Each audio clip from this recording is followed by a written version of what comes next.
রাজধানীর পঙ্গু হাসপাতালে পতনের কিছুদিন আগেই জুলাই গণ অভ্যুত্থানে আহতদের দেখতে গিয়ে চিকিৎসক ও সংশ্লিষ্ট হাসপাতাল কর্তৃপক্ষকে নো ট্রিটমেন্ট নো রিলিজ নির্দেশ দিয়েছিলেন শেখ হাসিনা, যার প্রমাণ এসেছে প্রসিকিউশনের হাতে বলে জানিয়েছেন আন্তর্জাতিক অপরাধ ট্রাইব্যুনালের চিফ প্রসিকিউটর তাজুল ইসলাম।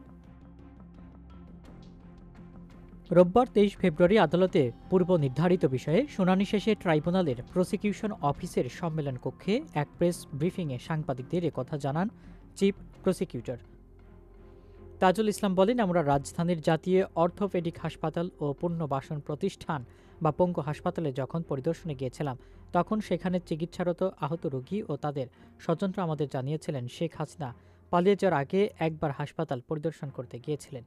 সেখানে গিয়েই বলেছিলেন নো ট্রিটমেন্ট নো রিলিজ, অর্থাৎ কর্তব্যরত চিকিৎসক ও হাসপাতাল কর্তৃপক্ষকে আহতদের কোনো চিকিৎসা না দিতে এবং কাউকে এখান থেকে বাইরে না যেতে নির্দেশ দেওয়া হয়েছিল। চিফ প্রসিকিউটর বলেন, রোগীদের পাশাপাশি এই নির্দেশনাবলীর কথা সেখানকার ডাক্তাররাও আমাদের জানিয়েছেন। এর তথ্য প্রমাণাদি আমাদের হাতে আছে, আমরা সেটাই আজ আদালতকে জানিয়েছি।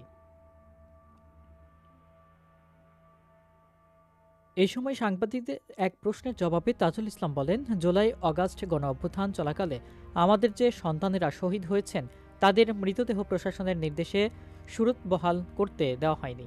কাউকে কাউকে ডেথ সার্টিফিকেটও দেওয়া হয়নি। এমনকি গুলিবিদ্ধ অবস্থায় হাসপাতালে যাওয়ার পর যারা সেখানেই শহীদ হয়েছেন তাদের ডেথ সার্টিফিকেটগুলিতে মারা গেছে এই কথাটিও লিখতে দেওয়া হয়নি।